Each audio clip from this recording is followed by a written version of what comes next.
I think it's possible to create a much better airplane. That I have a design in mind for a vertical takeoff and landing supersonic electric jet. That kind of combines what I've learned at SpaceX and Tesla, because sort of SpaceX has got the aerospace side of things and Tesla's got the electric powertrain side. And I think that would be a really cool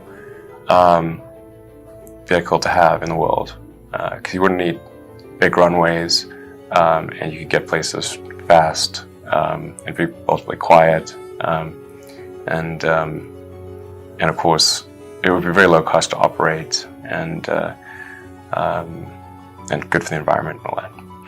Well, I mean, the exciting thing to do would be some sort of electric vertical takeoff and landing supersonic jet of some kind. Vertical takeoff and landing, meaning no need for a runway. Just shoot up straight in the air and then... Yes. The trick is that you have to transition to level flight, and then the thing that you would use for vertical takeoff and landing is not suitable for high-speed flight.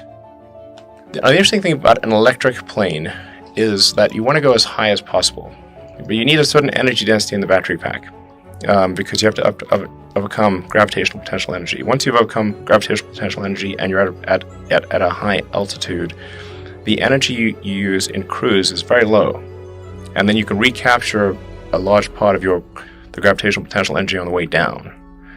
So you really don't need any kind of reserve fuel, if you will, because you have the energy of height, gravitational potential energy.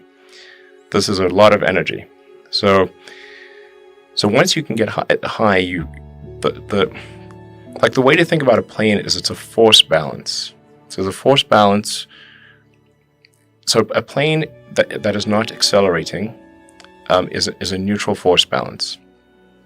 You have the force of gravity, you have the lift force of the wings, then you've got the force of the whatever thrusting device, the propeller or turbine or whatever it is, and you've got the resistance force of the air.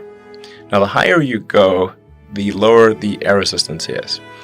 Air density drops exponentially, but drag increases with the square. An exponential beats a square. The higher you go, the faster you will go for the same amount of energy.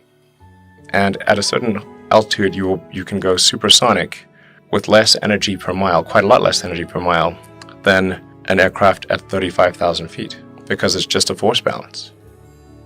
And do you have specific plans? I've been sort of toying with the design for an electric supersonic vertical takeoff and landing electric aircraft for a while.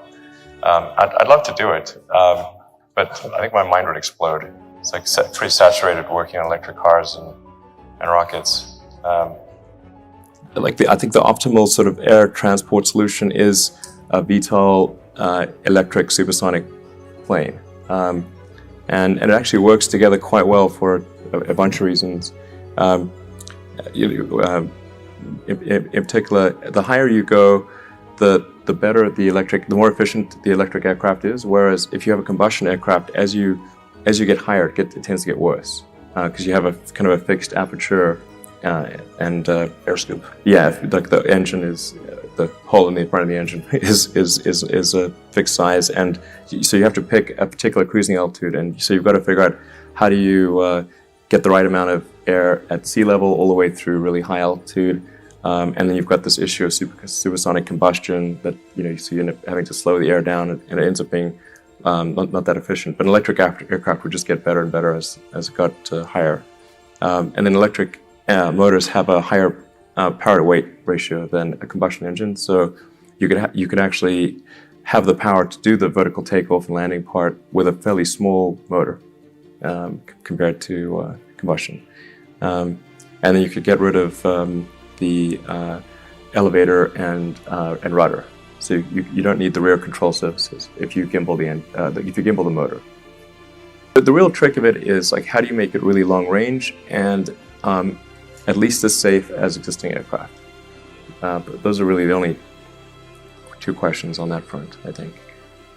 And battery energy density is improving every year, so that's an important metric to get the cell energy density to around 450, 500 watt-hours per kilogram, and have a pack efficiency of around 400 watt-hours per kilogram. That's when electric planes start to get interesting. So in my opinion at least, for real cells that actually work and don't have like some huge drawback, they're currently at about 300 watt-hours per kilogram. And if to have a compelling aircraft, you only really need about 400 watt-hours per kilogram, provided the percentage of cell on the aircraft is high.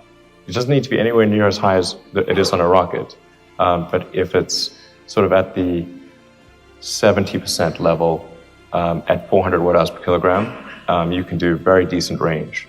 And if you sort of move it up to the sort of mid to high 70s, you can go transcontinental, but not intercontinental, but sort of west coast to east coast. So you need an efficient aircraft, but that's approximately, by my calculations, the numbers you need: 400 watt-hours per kilogram, mid to high 70s cell mass fraction, which I think is an achievable number. Because like aircraft have all these like unnecessary things like tails and like rudders and elevators, like not needed. just gimbal, gimbal the electric fan. Like for some weird reason, like gimbaling motors is normal in rockets and not in aircraft. Why not? But electric planes, I've been dying to do that for a decade, honestly. But we got quite a few fish to fry here. So maybe one day the electric plane. Man, building an electric airplane has a lot of difficulty associated with that. It takes a massive amount of effort to do any one of these things, so you can't do them all. It's not possible. You say, how you allocate the resources? What's the best thing to do? Making a VTOL jet can definitely be done. Doing electric aircraft for sure. I mean, all transport will go electric except for rockets.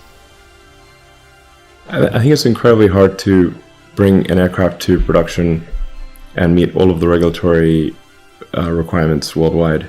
It's a very difficult thing. So it's not like it's something that could just be done. We would have to not do a bunch of other things. It's not like there's like a ton of unallocated resources at Tesla. Like, oh, what should we do now? It's like a constant resource starvation. I don't know. It'd be a fun problem to work on at some point. But we got a lot to do over the next few years. So we're going to focus on these things, get them right, and then maybe one day do that.